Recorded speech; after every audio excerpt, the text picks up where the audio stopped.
On January 26th, African-American rapper and entrepreneur Mr. Sean John Combs, known by the stage names of Puff Daddy and P. Diddy, at the American Grammy Awards spoke up on discrimination against African-American and African artists. He says, "We must stop putting ourselves forward and allowing ourselves to be judged by institutions that do not have our best interest at heart." Truth be told, hip-hop has never been respected by the Grammys. Black music has never been respected by the Grammys to the point that it should be. So right now, this current situation is not a revelation. This thing been going on. And it's not just going on in music, it's going on in film, it's going on in sports, it's going on around the world. And for years, we've allowed institutions that have never had our best interests at heart to judge us. And that stops right now. Very true. The institutions that have continuously rated Africa's economies unfit for foreign investment have come from the West, most from countries that have exploited Africa for centuries. It is not far-fetched to recognize that these institutions have ingrained subjective terms of reference for accessing Africa's economies to ensure and enforce and maintain the continued dominance by the economies of their own countries in which they have vested interest. More African countries are going to international financial markets to raise capital through sovereign bonds. To raise funds successfully, African governments need foreign sovereign credit ratings, like a credit score, which dictate the interest rate at which a national government can borrow. These ratings are given by 3 international credit rating agencies, all based in the West.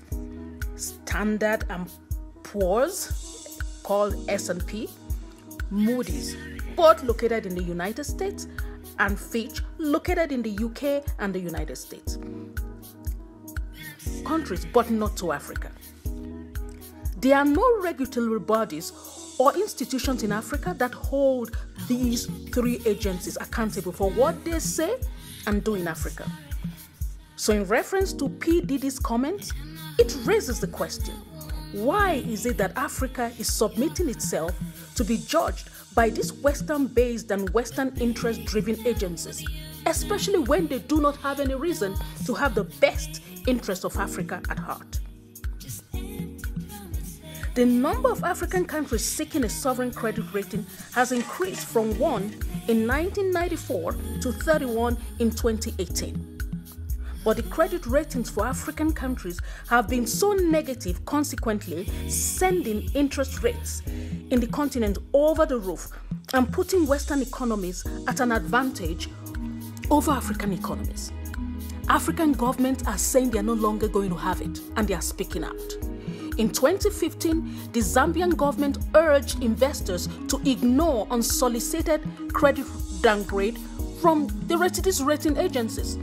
It challenged the rating agencies, claiming that Zambia was never consulted. Frankly, Zambia was saying, we do not know where you came out with this. Please note that these 3 credit agencies, only one office in South Africa, so do not engage with Africa at all. So speculatively decide on Africa's economic potential and outlook, sitting somewhere in North America, the EU. The government of Nigeria too complained in 2017. Following an upsurge, the end of recession in Nigeria in 2017, these Western-based credit rating agencies came forward to downgrade Nigeria's economic outlook. Namibia has complained too, and Namibia complained in 2017, the same year. We have the same complaint coming from Tanzania, who said, we've never been consulted, please stop assessing us. South Africa, we thought, was doing well until last year, when South Africa's economic outlook was downgraded to junk, meaning nothing. Now, please, let's understand this. 87% of African countries have been rated junk status. Compared, that is 87% of African economies, African countries are rated junk status. This is compared to only 19% in Western Europe, 27% in the Middle East, 38% in Central and Eastern Europe, 54% in Asia Pacific, and 55% in Latin America and the Caribbean. African countries' economies all rated 87% junk by these Western-based and Western interest-driven credit rating agencies. In fact, the 3 Western-based funded and led rating agencies have only one office, like I mentioned, in South Africa, so have no knowledge, no awareness, no engagement with Africa. The EU is pretty happy. The only time the EU has expressed dissatisfaction with these credit agencies was when Greece was downgraded. So when it's positive for Europe and North America, they're happy with it. But any negative rating, they have an issue with it. Because these 3 agencies are accountable to the EU and North America. These bogus, unsubstantiated ratings are deliberate ploys to undermine Africa's competitiveness in the global economy and to retain Western countries' and economies' competitive edge. The credit rating methodologies consistently overemphasize political risk in the rating criteria. Political components constitute approximately 50% of the composite rating. Other components such as financial and economic components all, go into 50%. Why the qualitative factors are judged purely based on the ideology of the credit analysis. So this analysis is of course fed by the racist, stereotypical, ideologies of the West. Negative economic outlooks are fed by, but you know what is sad here and where Africans need to be very careful. This subjective outlook are fed by some of the narrative that we buy into that allows Africans to appeal for aid. So when you go out there, and there are 14 countries in 2020 that will be appealing for humanitarian aid, this means to justify and rationalize this appeal, we are going to say that they have major diseases they can't control, they have conflict they can't control, political disarray they can't control. So by saying all those things, which will lead and justify appealing for international humanitarian aid in the West, are the same information that these 3 rating agencies in the West will use to analyze Africa's economic outlook negatively. I need to repeat this and hope Africans will listen carefully. Every year, for close to more than 20 years, many African countries submit themselves, allow themselves, buy into a narrative that says they are facing major disease outbreak, they are facing serious political crisis, they are facing a major food insecurity. They buy into the exaggerated hazards they are facing because the justification for these Africans is that if we say it's horribly bad, it will open the purse strings of the West to fund humanitarian appeals in Africa. But you know what? These are the very same information, very same messages that these 3 Western-based credit rating agencies are going to use. That's what they are using to give Africa a negative economic outlook. These are the same information, that information you project to say that you have humanitarian need, you can manage huge crisis.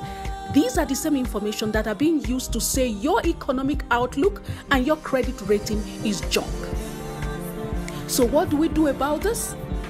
Apart from being careful every year on the messages we submit ourselves for on the name or basis of justifying humanitarian appeal, we should be careful because it affects our economic outlook. We need a regulatory body in the continent that would hold these credit rating agencies based in the West to account. They are accountable to the West, but they are not accountable to Africa. Please, African Union, this is a time you want to set up a system in the continent that would credibly, objectively, and fairly rate Africa's economic outlook and credit rating to invite foreign and attract foreign investment. Because you know what is sad about this? The fact that you have these negative credit ratings and economic outlook does not stop Africa being exploited. Basically, it just takes away, obviously, very credible investors. But the exploitation of Africa's resources continues on the ground. Negative economic outlook, I believe, is a deliberate ploy, a smokescreen to distract, to undermine, access Africa's credibly powerful resources so that it can be exploited. It's like putting the price of a product down so you can buy it cheaply, below its value. Africa's economies are rated negatively by Western-based agencies to devalue our rich resources and keep us at a disadvantage and maintain the advantage of the Western economies. Thank you for listening. Let's keep our eyes open, our ears on the alert. Let's keep working to uplift our continent. It's about time.